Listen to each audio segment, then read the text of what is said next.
those drawings might be. You have to promise not to freak out. You're not an evil person just because you drew pictures. Amber drew that? What in the... Sketch. In theaters now. Get your tickets at angel.com/sketch. That's always kind of been her thing, right? Drawing? You have to promise not to freak out. Amber drew that? She's working through some stuff. You know, feelings aren't bad. When you get angry, sad, or scared, put it in here, where it can't hurt anyone. Here's the thing. Life is all about balancing the good and the bad. I saw an eyeball with legs. Every part of that was horrifying. Sketch. In theaters now. Get your tickets at angel.com/sketch. This is a Bramble Jam podcast.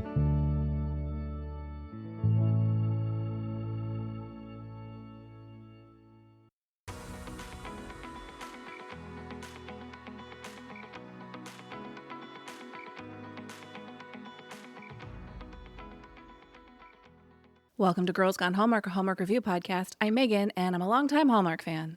I'm Wendy. I'm a former Hallmark hater. On today's episode, we're discussing the second installment in the Providence Falls trilogy, An Impossible Promise, which originally aired on Hallmark on Saturday, August 9th, and is currently available to stream on Hallmark Plus. Come hang out with us when the podcast is over on Instagram. Never miss late-breaking news from us. We are Girls Gone Hallmark. Hey, we have a Facebook group, and lots of people are talking about this series, Providence Falls, over there. So if you are looking for people to talk to about it, come join us, Girls Gone Hallmark, in Facebook groups. Keep your listener mailbag emails coming to girlsgonehallmark@gmail.com, as we do have a mailbag episode coming this month. I feel like we've been saying that for weeks now. I know, but it's coming, guys. It's coming. I mean, it is very early August as we are recording this, so don't worry. Don't worry, it's going to happen. Yeah. Let's hear a synopsis for Providence Falls 2. Detectives Cora and Liam must solve a murder. Meanwhile, despite Liam's hidden love for Cora, he pushes her towards DA Finn Walsh, her fated match, in order to change their destinies. An Impossible Promise was directed by Siobhan Devine. Last week we mentioned that Lucy Guest directed all 3 of these movies. That was incorrect. It's unclear which director will take on the 3rd movie. I looked. I can't find any information. Joining the cast as Magnus is Samir Salem. Samir was previously seen on The Chicken Sisters as Jay. He's also appeared in this series Hudson and Rex, Untamed, and Allegiance. Fulvio Cestari plays retired detective Leo. Fulvio has a deep resume of 189 acting credits, including Timeless and Unreal, as well as appearances in Love at the Thanksgiving Day Parade and Chronicle Mysteries for Hallmark. Niall Mater makes a surprise to us appearance, because some people knew he was going to be in this. I did not. Neither did I.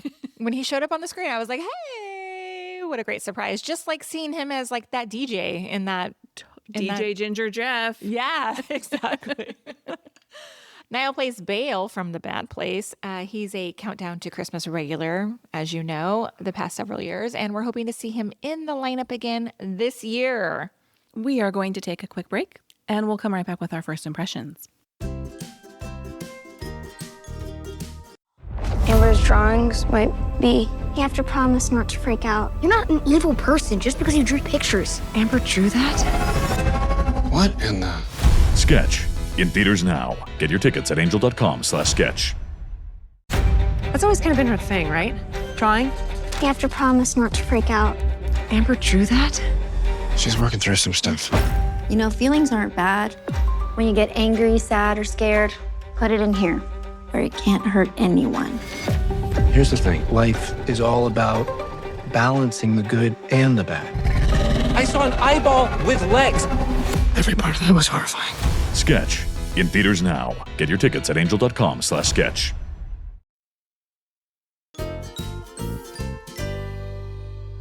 Hey, Wendy, what was your first impression of Providence Falls 2, An Impossible Promise? Well, Finn went from golden retriever to full-on wolf the second he picked up that pool cue. Oh, little German Shepherd energy. Yeah. I mean, I did send you like photos as I was like watching it. Yes, you did. Which I have questions about. We will get to them. Questions about my photos or that scene? It's more of a general question. Okay. What we'll was get your there. first impression? My first impression is say it isn't so, Suzette. Oh, so good and so bad at the same time. So my question to you is, and it occurred to me to ask this as you were sending me these photos, because to me, it doesn't seem like there is a question. Team Liam or Team Finn? Oh, I'm Team Finn. I'm Team Finn. But we're gonna really talk about it. I have thought about this movie. I have analyzed this movie. I have written down my thoughts and tried to figure things out about this movie. I acted like I was really offended. I actually, in this case, don't think there currently is a wrong answer. I think they're doing a really nice job. I mentioned this in our first review of making it hard for the viewer to choose a team. That's interesting. That's an interesting thought. Okay. And I just want to say that I did read the first book. I didn't finish the second book. I just didn't have time. I plan to because I'm curious, and hopefully by the time we do our third review, I will have read both of those. But I want to say that in the second book, the number of times Liam calls Finn a total bore is really interesting. And I feel like it's a very different edit than he's getting in the movies. So just a different view. Yeah, I have lots of thoughts. But can we first get into our likes? Yeah. Mentioned up top, Niall Mater's casting as Bale. Such a fun surprise. Great. I love him as the bad guy. I loved him as a bad guy. His presence, it just elevates the stakes for me. Mm-hmm. It's fun to see a recognizable Hallmark face. Not that Evan Roderick isn't a recognizable Hallmark face. He is, but I mean, Niall Mater is Hallmark heavyweight, right? So it was fun to see him just pop up in this role as a bad guy. I loved it. I'm hoping that brings some more eyes to this trilogy because the viewer numbers came out for the first movie and they were not great at all. Mm-hmm. And I don't really know what's going on. You and I talked about it a little bit off mic, and I don't know if it's it's a little too different from what viewers are expecting from Hallmark, and so therefore they just didn't tune in, or a true trilogy is really outside of what Hallmark does. Never mind the tone of the movies, because some people are like, is it a romance? Is it a mystery? I'm like, ¿por qué no los dos? Why can't it be both, right? Mm-hmm. But also, the true trilogy, not like a Hearts Around the Table where you have a cast that is centered around each other, but one follows the next, is very different. So all of this to say, I should have put this in my wishes. I just thought of it now, though. I do hope this brings more viewers to the table. Niall Mater is here, y'all. Jump in.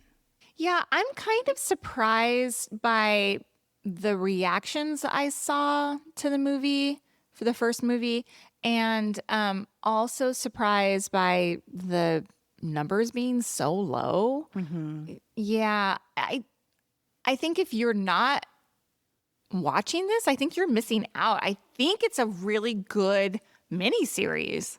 I think so too. I think it's 100% worth the watch on Hallmark. If you watched all 4 Unwrapping Christmas movies during Countdown to Christmas, I command you to watch this trilogy. Yes, agree.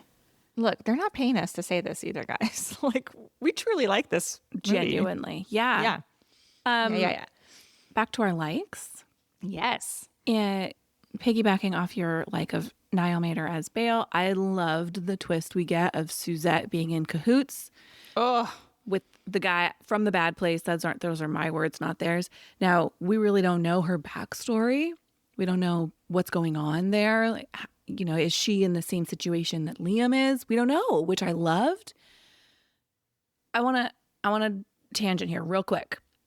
I listened to the Deck the Hallmark review of the first movie because I was really afraid of what they were going to say about it, because I listened to parts of their preview show where they're like, we don't get it. We don't understand. And I was really hoping to be vindicated when they watched it. And overall, they did like it. But do you remember in the first movie, Suzette makes a Lassie reference? She says something about saving people, Timmy in the well.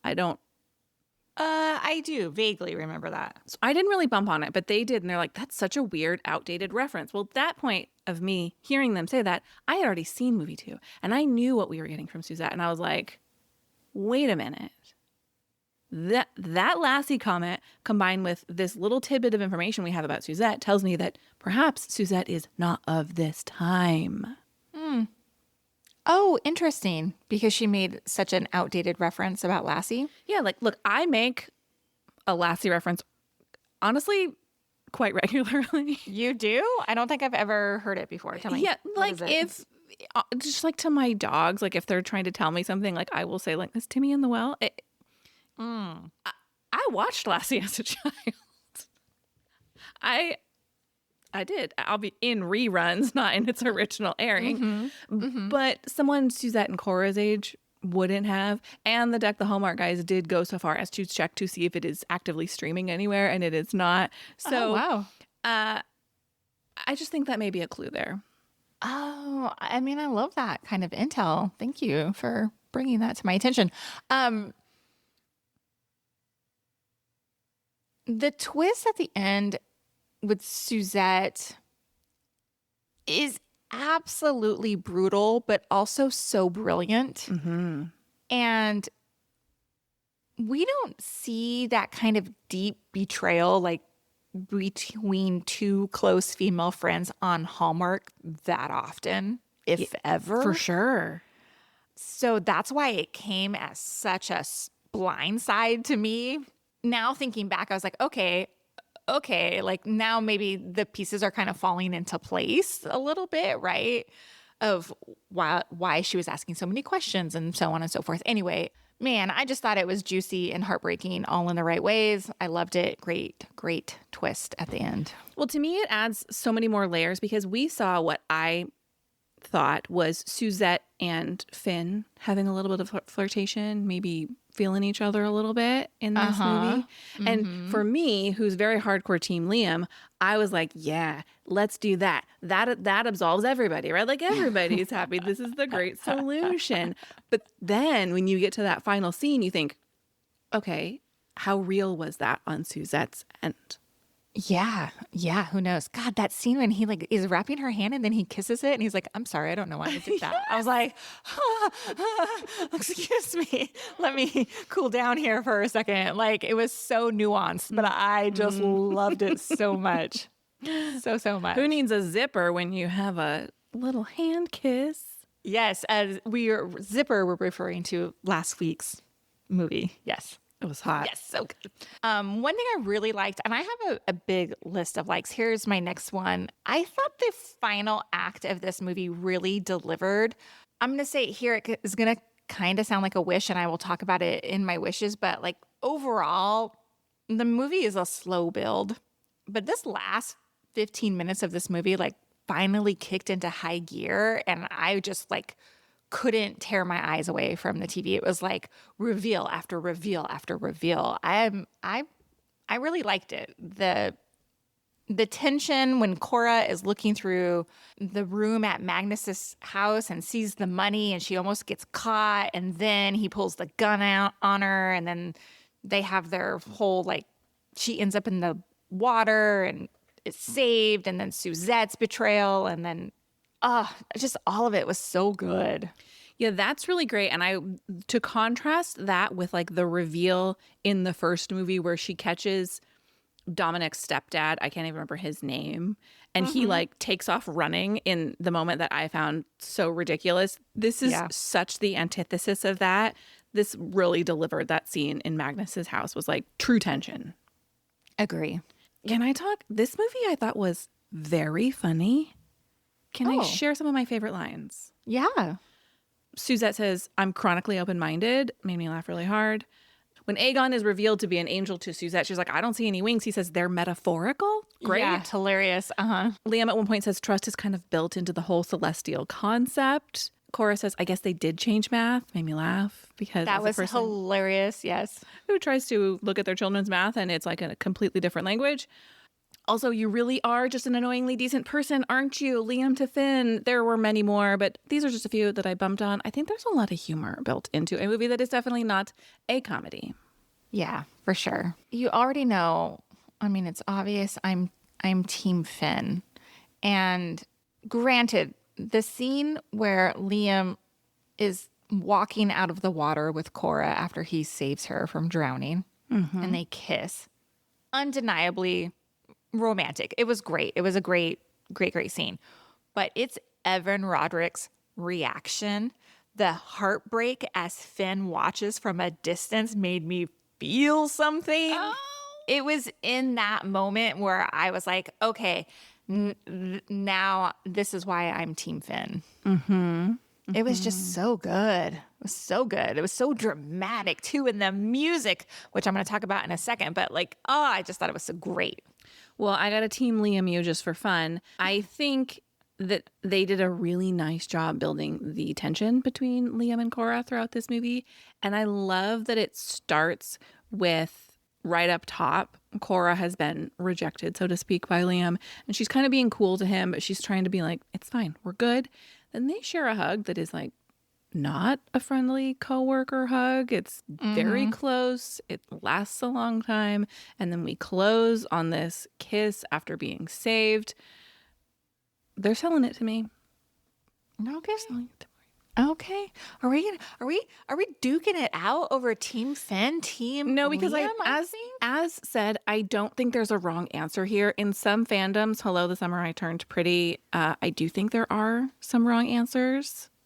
Anyway, do you have more likes? I do. 2 more. Again, Finn as a pool shark, it was for great. me, I have said it for many years. Evan Roderick is a baby Tyler Hines. I think they have a very similar look. The way they move, their acting styles are very similar. I think they should play brothers in a movie. But when he comes out and he's wearing a beater and he's drinking a beer, I mean, And the way the ladies react to him. Yes. Yes. I thought it was so good. Now, did I think I thought like the pool playing and stuff was a little bit hokey just because I think I've seen Dylan McKay do it better on Beverly Hills 90210. Yes, where are my Gen Xers at? But I just thought it was such a great scene. Such a great scene. I loved it. I loved it. My final like is Aegon. I just love him so much. I love that he's like invested in his soap opera story every single day. He gives great one-liners. You mentioned one earlier. He feels like he's part of the audience watching it. I just love it. Love him. Let's talk wishes. Okay. I have a thought here. Okay. After the first episode, there was a lot of feedback. And I want to read 2 comments really quickly. There was a lot of feedback, but these 2 stood out to me, and I want to talk about this concept. The first was left on our YouTube channel by Catherine, who says, love the first movie in this series. I don't appreciate the flashbacks. Hard to understand the present day connection. Am I missing the point? Looking forward to the next show to understand the connection and the rules the angels are putting out there for the redemption. A follow-up comment left on Facebook by Jean, who says, love the movie, but felt the transition between time periods could have been handled less abruptly, perhaps using a graphic of some kind to warn the viewer that the scene was going to shift back and forth between 1844 and the present. So looking forward to an Impossible Promise and the appearance of Niall Mater. So Jean knew he was coming. Oh, Jean's a super Niall fan. Yes, she's in the Facebook group. First, my question is, did you have trouble with the transitions in the first movie as well? Not the transitions. And I have thought a lot about this. Like, why don't I like this period piece parts of it? It's not the transitions to me. I want, for one, personally feel like I understand why they need to revisit those parts, because they need to show us like what happened there to understand like it repeating itself in present day. Yeah, we need to understand Liam and Cora's backstory and why it matters to him. Right. But no, the transition part of it didn't bother me. I wondered, a lot of the flashback takes place in this movie in the form of Aegon watching the footage. Mm-hmm. And so I'm curious, for those of you that struggled with the time jumps, because I heard this reflected in a number of comments, I didn't find it hard to follow. To me, it's so obvious when they're in a different time. Cora's hair is so much longer. They're dressed very differently. Like, it's just a couple seconds of They're talking with they Irish all have accents. accents. Exactly. But I wondered, for people that didn't love the jump back and forth, was it better watching it through Aegon's eyes? Because it seemed like that was more prevalent in this movie than the first one. Yeah, it was more obvious in this movie. Firing up his little VHS. Mm-hmm. So let us know, girlsgonehallmark@gmail.com. Let me share my first big wish. Yeah. The pacing feels off here, and let me explain. I know it's a miniseries, and I know we're building an arc, right? Like, I don't know all the movie terminology. I should at this point, but I don't. But to me, I'm like, okay, we're building an arc. But movie 1 and 2/3 of movie 2 were kind of slow to me. And I know I'm not alone, because I have seen some criticism out there that other people thought it was a little bit slow too. And for me personally, I don't need like big moments. I don't need explosions or like chase scenes or anything like that. But like, the plot for me didn't start snapping together until the very end, when like the puzzle pieces were starting to get pieced together in this movie too. I fear that the slow pace is maybe a reason why viewers have lost, maybe like tap out before. But they're not they even get to they're not even watching it. Like, they're Well, not even true. getting a chance to tap out. Yeah, but I saw a lot of like commentary that like, oh, I tried to watch the first half of the movie and it was like not for me, or it was slow and I didn't watch it. So, you know, like, I'm like, just stick with it, because the end of movie 2 has incredible emotional payoff. Yeah. So, Question: do you think that there's an audience on Hallmark who is frustrated by the portrayal of this silly, goofy heaven situation? I think I've seen it Yeah. commented on time and time again. Yeah, I do. Yeah, I wonder if that's a turnoff. I mean, I talked about it in movie 1. Like, I was like, what? What is this? Like, I'm confused. How does this work? I don't like how it looks, et cetera, et cetera. Maybe. But I mean, we've accepted way weirder stuff with other Hallmark movies. To finish this thought, I do wish they would have moved maybe like the action and the revelations earlier into movie 2, because now I feel like we're entering the finale movie and it's going to be like, everything's going to be crammed in. Yes, I hear you. That's what I'm worried about. I would like to kind of repeat one of my wishes, elaborate on it from the first movie. I talked about how I didn't really understand how, if something is someone's destiny, why they need someone to step in and make it happen. To me, it seems like the whole idea of destiny is that it's going to happen regardless. Perhaps I just don't understand. This would be another great way for someone who understands the concept of destiny to drop us an email, girlsgonehallmark@gmail.com, because Aegon and Samael are really stressed out, Aegon more than Samael, that history is repeating itself. He's like, I don't understand this. It seems so strange, he says. And my notes are like, in all caps, is it? Like, you're worried about their destiny. Maybe you're wrong about what their destiny is. Like, Yeah, exactly. I understand we get this reveal at the end that Cora, it's less about her falling in love. And I'm going to talk about the person she needs by her side in a minute later on. But they're so set on her getting this second chances situation seen through to fruition. Maybe that isn't her destiny. If it never, ever happens, we see the promise of it, the impossible promise, if you will. But perhaps the right thing isn't always the destiny. Maybe that's the lesson here. Yeah, maybe that is the lesson. You're right.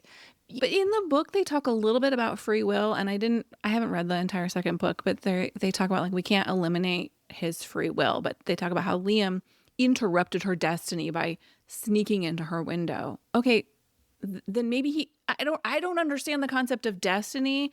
Like, do we have free will or do we have destiny? Like, I don't understand. Like, here's your ideal outcome, but humans and their pesky free will break in and mess it up in every single lifetime. And Aegon's like, in every lifetime, she died too young and she wasn't able, like, we keep trying to reboot her, basically, reincarnate her. And in every lifetime, she dies young and she's not able to complete her destiny. Oh, okay, maybe we learn a lesson here.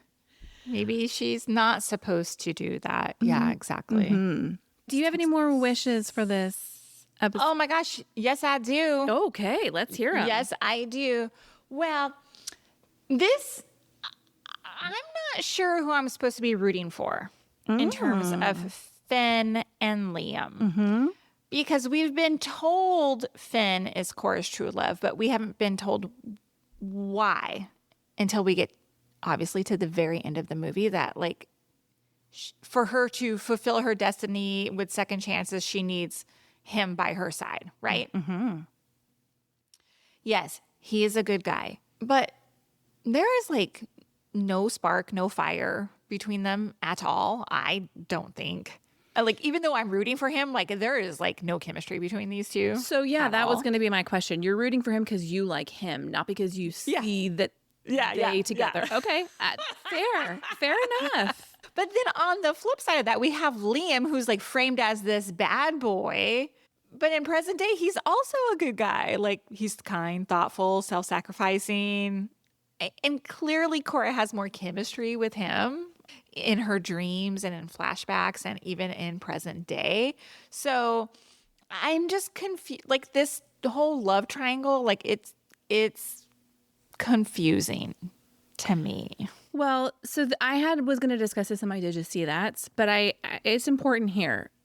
Samael says she can only accomplish second chances. We know that, like, it's bigger than her finding her true love. They want her to see second chances through to fruition. Like, it's going to have far-reaching positive effects, right? That's what we're going for here. And she says she can only accomplish second-hand chances with someone truly good on her side. She doesn't say she can only accomplish second chances with Finn by her side.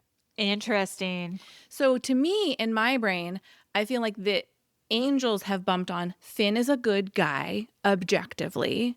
A little complicated, but he's a good guy. So he must be her destiny because he keeps running into her in every lifetime. He's there. They're engaged in certain lifetimes. They just never see it through. My question is kind of going back to the destiny of it all. Like you said, Liam is in present day a good guy. Are we suggesting that there's no redemption for him? He's had a bad guy past. He wasn't a great guy 150 years ago, where circumstances put him in the position where they don't discuss this in the movies, but in the first book, like, he's stealing because he's trying to feed his brother's family. They have children. He's trying to put food on the table. There are circumstances that have put him in this position. He's not necessarily motivated by badness. So is there room for Liam's redemption? Yeah, see, that's what I think these movies might be missing a little bit is context in terms of understanding Liam and Finn. He's just supposed to be the bad guy because he stole her away from Finn back in the 1800s. I mean, that's all we know, right? We don't know anything else. At least I don't remember them touching that in movie one about like bad things he did. They talk about his stealing. That's it. As far as I can tell, yes. Okay. So like that gets a little murky to me. Moving on, I have some more wishes. At the end of this movie, we learn, and we've talked about it, that Cora is destined to change the world through her charity work, right? But they haven't, it's too vague for me. Like, I hope in movie 3, like, they talk more about it because, like, I care more about, like, if she's going to kiss Finn or Liam. Yeah, for sure. Versus what she's going to do to change the world. Like, give me some stakes. Like, let me know, like, oh, show me a peek into the future of what she changed in the world. And if we don't get these two together, like, that is not going to happen, you know? Give me Eliza Hamilton, I put myself back in the narrative. Yes. And here's how I spent the next 50 years of my life. Exactly. Yeah. That's exactly what I was thinking. Exactly. Yes. 2 more wishes. 1, why did Liam spill everything to Suzette so easily? I was like, bro, you're like, nobody's going to believe you. People are going to think you are unwell if you're like, the angels brought me here and I'm here to fix her destiny and whatever. Like, why is he telling her all of this? That's a great question. I I kind of loved that finally we have someone who's in on it. He finally has someone who knows what's going on. Agree. And can kind of almost be an accomplice in a situation. I do want to say when Aegon, like, quantum leap snaps out of the scene and Suzette's like, what the heck, man? I loved it. It was just giving not Sam, but whoever his invisible partner with the doot machine. I can't think of who it is. Anyway, it was giving quantum leap vibes to me. That is so funny. My final wish was, as I'm taking notes here, I'm watching very closely because the whole mystery part of it is kind of like secondary to this story, right? But everyone is throwing up red flags. Boyd is shady. Leo's sketchy. Cora's dad's hiding something. I think they're all corrupt. Maybe. I don't know. Or maybe it's like, is it too obvious? I don't know. I have absolutely no idea who the murderer is. None whatsoever. I don't know. I think these people all seems a little obvious to me, but like, I hope it's not Maddie Finocchio as the bad guy here. No, can't be. But I don't know. Obviously when Liam gets the hit on Meredith being out at that cabin and Boyd was going to arrange like somebody to take him up there and then doesn't, and then they get there and Meredith is gone. Nice. You know, and this Boyd, I don't know. Leo gives real bad vibes too. They all do. They're all bad, dirty cops apparently. That's another book movie difference. In the book, he has a car. It's like a beater. It's not a nice car. And he's annoyed by it, but he has a car. Got it. That's all I have for wishes. It's time for Did You See That? I don't have any true Did You See That? I just have like little moments of things that I liked. Let's hear them. We talked about at the top of the episode the flashbacks for Ireland. Now, I like the flashbacks in this movie, especially at the very end when they're intercutting the scenes of like her past life falling to her death and present day Cora being rescued from the water. I thought that was beautifully done. I thought it was really, really good. And I thought it gave a lot of weight to Liam's rescue of her, you know, because he couldn't rescue her in the first, in their first life together. But here he does. I thought that was really good. When they're looking at the necklace moment in the evidence room, like, first of all, like, why are you touching evidence? Like, right. And she even says, like, I shouldn't be touching this stuff. I was like, what is happening? You guys are in a workplace and then you have this like weirdly charged sexual moment. I'm like, no, this is all bad. Like, this is, stop this. Stop it. I want to just talk about Niall Mater again. I just love him as this like charming yet sinister kind of character. I just love it. He gives like this smirk when he's like confronted about, he knows exactly what he's doing here. I just loved all of that. Love it. And finally, they had some really good contemporary music in this episode. At the end, they used the song Unsteady. During that water rescue scene. I thought that was really good. I felt it was giving like CW, you know what I mean? Like in the best way, like the CW kind of shows that were so dramatic. Totally. With the good music back in the days when it was so good like that. They also used the song You Are the Reason by Calum Scott. I just loved it. Loved it. Those are my Did You See That? That's great. I just have one thing to add. Yes, please. It's a maybe true. Did you see that moment? Samael and Aegon are getting worried. Samael specifically, like the higher ups are aware. They're Gabriel. Yeah, Gabriel. They refer to Gabriel as they. Is Gabriel non-binary? Is this sly? Is this like sneaking in some mild representation? And look, I didn't catch that. It's like a whiff of representation, but I have grabbed onto it. Now, my other thought was perhaps Gabriel is simply the name for this department and not the actual person. Oh. Because they don't show them. They just said like they've caught on, they're aware, and they showed the door with Gabriel on it. But that was my thoughts. I like it. Well, hey, what did you rate An Impossible Promise? I'm sticking with 4 stars. I give it 4 stars in the last movie. It's 4 stars in this movie. I'm hoping movie 3 sticks the landing when we get up there. But yeah, I think it's a really good miniseries. I gave it 4.5 stars. Look at you. If you're listening to this episode and you are not watching the movies, please do. I highly encourage you to. I think it pays off. I think it's worth it. I said it in the last episode. I think it's going to be the best thing we see on Hallmark this year outside of Christmas. And I think it should be part of your Hallmark canon. Thanks for listening to this episode of Girls Gone Hallmark, a Bramble Jam podcast. If you love this podcast, you know we do love your 5-star ratings and reviews, and we would love to see you leave one in the Apple Podcast app. And if you leave a written review, you just might hear it read on a future episode of Girls Gone Hallmark. We'll be back with more Hallmark reviews next time. Goodbye.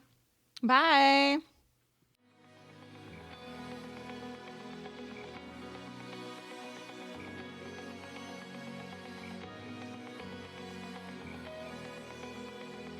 All right, friends, before we go, just a quick heads up. You're about to hear some ads. These little gems help us keep the show running and the Hallmark love flowing. So do with that info what you will. Grab a snack, hit the skip button, or maybe, just maybe, listen in and discover your new favorite product. Bye. Amber's drawings might be. You have to promise not to freak out. You're not an evil person just because you drew pictures. Amber drew that? What in the...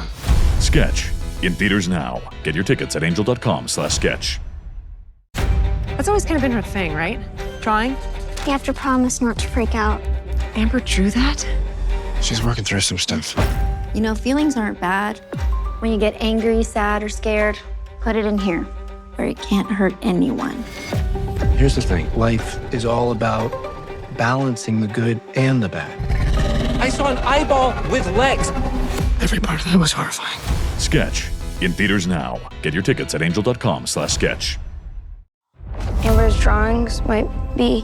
You have to promise not to freak out. You're not an evil person just because you drew pictures. Amber drew that? What in the... Sketch. In theaters now. Get your tickets at angel.com/sketch.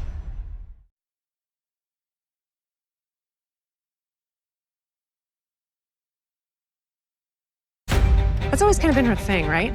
Drawing? You have to promise not to freak out. Amber drew that? She's working through some stuff. You know, feelings aren't bad. When you get angry, sad, or scared, put it in here, where it can't hurt anyone. Here's the thing. Life is all about balancing the good and the bad. I saw an eyeball with legs. Every part of that was horrifying. Sketch. In theaters now. Get your tickets at angel.com/sketch. Amber's drawings might be. You have to promise not to freak out. You're not an evil person just because you drew pictures. Amber drew that? What in the... Sketch. In theaters now. Get your tickets at angel.com/sketch.